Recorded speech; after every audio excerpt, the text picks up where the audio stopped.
Bhandara Gondia seat पर कांग्रेस उम्मीदवार प्रशांत पटोले ने लगभग जीत हासिल कर ली है। उनके प्रतिद्वंदी मौजूदा सांसद सुनील मेंढे को उन्होंने करीब 30 से 40 वोटों से हरा दिया है। इस अवसर पर मीडिया से बात करते हुए उन्होंने कहा कि ये जीत प्रदेश अध्यक्ष नाना पटोले के आशीर्वाद से हुई है और हम भविष्य में बेरोजगारी, शिक्षा, चिकित्सा और उद्योग को लाने का प्रयास करेंगे। विजयी प्रत्याशी डॉक्टर प्रशांत पटोले ने मीडिया से बातचीत में कहा कि ये मेरी जीत नहीं बल्कि पूरी जनता की जीत है। विरुद्ध जनतेचा जो कोल दिलेला आहे आणि इथं महाविकास आघाडीची तसेच इंडिया सरकारची स्थापना या 4 तारखेला होणार आहे।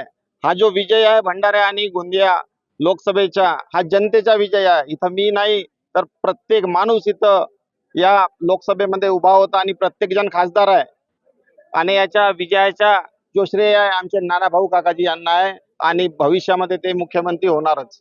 इथं भंडारा आणि गोंदिया जिल्ह्याचा विषय तर आहेच पण पूर्ण देशाचा सुद्धा विषय आहे, या धरतीचा सुद्धा विषय आहे।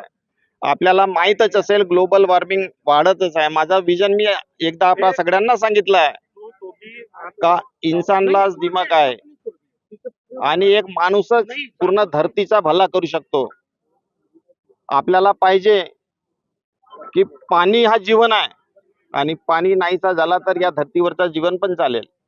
आपण या आपसामध्ये जातीपातीमध्ये न लढता आपण एकजुटीने मानवतासाठी काम करायला पाहिजे आणि ते आपण करूनच ज्या बेसिक गोष्टी लागतात आहेत प्रत्येक माणसाला, बेरोजगारी आहे, शेतकऱ्यांचे प्रश्न आहेत, विजेचे प्रश्न आहेत, ऊर्जेचे प्रश्न आहेत, हे आपण सॉल्व्ह करण्याचा इमानदारीने प्रयत्न करू आपला सगळ्यांना वचन देतो।